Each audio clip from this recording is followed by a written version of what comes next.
আজকের দিনের প্রথম শিরোনামটা হচ্ছে বিএনপির সংসদ সদস্যরা শপথ নিয়েছেন। এটি বাংলাদেশের রাজনৈতিক অঙ্গনের একটি ঐতিহাসিক মুহূর্ত।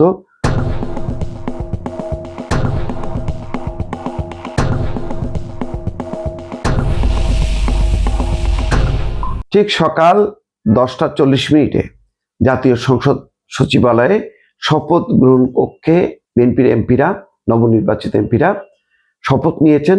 শপথ বাক্য পাঠ করান প্রধান নির্বাচন কমিশনার এএমএম নাসিরউদ্দিন।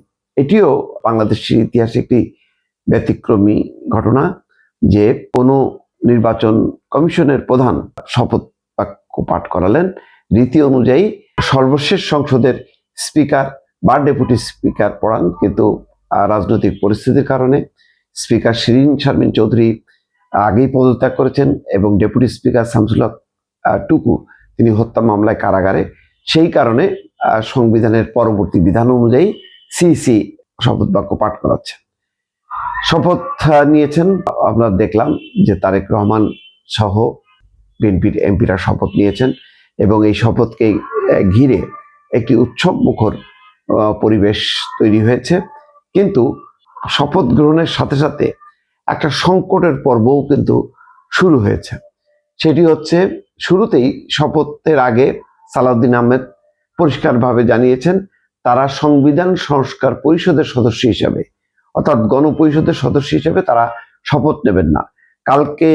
কালকেই গুঞ্জন ছিল যে দ্বিতীয় শপথ নিয়ে বলা হচ্ছিল যে দুটি শপথ নেবেন সংসদ সদস্যরা। তখনই কিন্তু সালাউদ্দিন আহমেদ বলেছেন যে যেহেতু সংবিধান সংস্কারের এই বিষয়টি সংবিধানে অর্থাৎ গণ অধিকার পরিষদ, সংস্কার পরিষদ এটি অন্তর্ভুক্ত হয়নি এবং এটা কিভাবে শপথ হবে, কে শপথ পড়াবেন, এই বিষয়গুলি নির্দিষ্ট হয়নি। সুতরাং আগে পুরো বিষয়টি সংবিধানের অংশ হবে, তারপরে তার ভিত্তিতে শপথ হবে।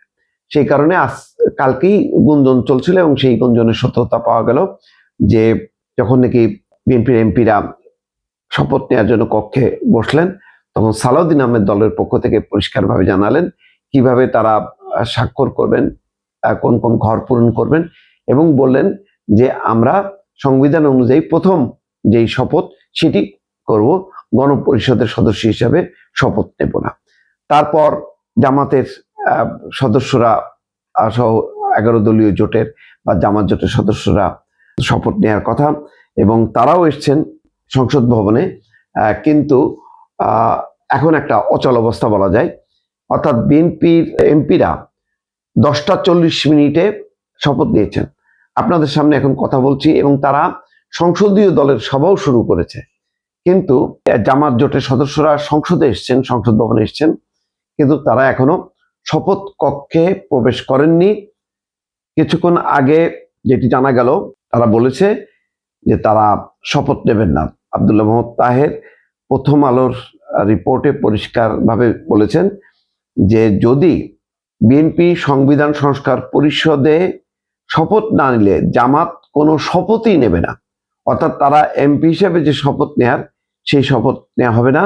আরো খবর হচ্ছে যে তারেক রহমান সংসদীয় দলের নেতা নির্বাচিত হয়েছেন, কিন্তু সংকটটা হলো এই, সৈয়দ আব্দুল্লাহ মোহাম্মদ তাহের জানিয়েছেন যে তারা শপথ নেবে না, সকালে জানিয়েছেন এবং এখন পর্যন্ত তারা শপথ নেবেন শপথ কক্ষে, কিন্তু তারা প্রবেশ করেননি। তার মানে বিএনপির এমপিরা শপথ নেওয়ার সাথে সাথেই, অর্থাৎ এখনো সংসদ আনুষ্ঠানিক যাত্রা শুরু করার আগেই কিন্তু একটা সংকট শুরু হলো। জানি না এই সংকটটা কিভাবে সমাধান হবে। দর্শক, নিশ্চয়ই পরবর্তী আপডেট আপনাদের সামনে জানাবো। দর্শক।